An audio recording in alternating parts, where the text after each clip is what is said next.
بنی اسرائیل آیت 28۔ اعوذ باللہ من الشیطان الرجیم وَإِمَّا تُعْرِضَنَّ عَنْهُمُ ابْتِغَاءَ رَحْمَةٍ مِّن رَّبِّكَ تَرْجُوهَا فَقُل لَّهُمْ قَوْلًا مَّيْسُورًا۔ وَإِمَّا اور اگر تُعْرِضَنَّ تم اعراض کرتے ہو عنہم ان سے ابتغاء چاہنے کو رحمت من ربک اپنے رب کی طرف سے ترجوہا تم امید رکھتے ہو جس کی فقل تو کہنا لہم ان سے قولا بات میسورا آسان۔ اگر تجھے ان سے منہ پھیر لینا پڑے اپنے رب کی اس رحمت کی جستجو میں جس کی تم امید رکھتے ہو تو بھی تجھے چاہیے کہ عمدگی اور نرمی سے انہیں سمجھا دے، یعنی مالی استطاعت کے فقدان کی وجہ سے جس کے دور ہونے کی اور کشائش رزق کی تو اپنے رب سے امید رکھتا ہے، اگر تجھے غریب رشتہ داروں، مسکینوں اور ضرورت مندوں سے اعراض بھی کرنا پڑتا ہے، یعنی اظہار معذرت کرنا پڑے تو نرمی اور عمدگی کے ساتھ معذرت کرو،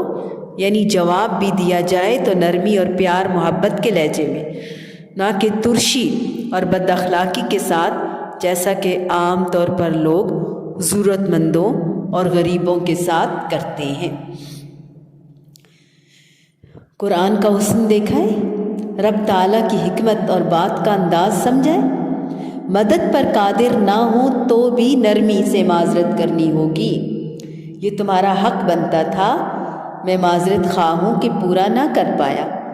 کترانے کا سلیقہ سکھایا، اسلامی اخلاق اور تہذیب کی عظمت بتائی، جس کی مدد نہ کر سکیں اسے ڈانٹ جھڑک کر بھگانا اس کے زخموں پر گویا نمک چھڑکنا ہے اور اللہ تعالیٰ کی ناراضگی مول لینا ہے۔ بعض اوقات رشتہ دار دیکھتے ہیں کہ مال زیادہ ہے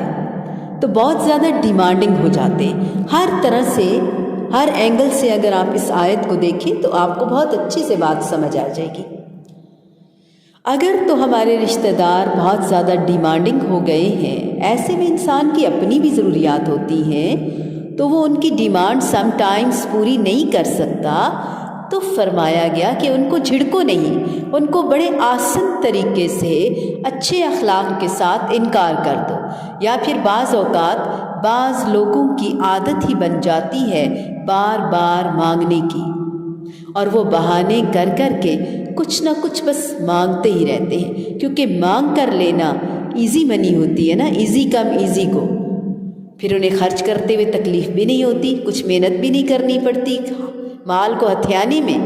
اب وہ نت نئے بہانے اور طریقے کرتے ہیں، تو انسان کو یہ مناسب نہیں لگتا کہ روز اگر کسی کو دے گا اسے لت پڑ جائے گی، اس کی عادت خراب ہو جائے گی، اور خراب عادت کو کیوں مضبوط کیا جائے، یہ واقعی درست نہیں ہے۔ تو ایسے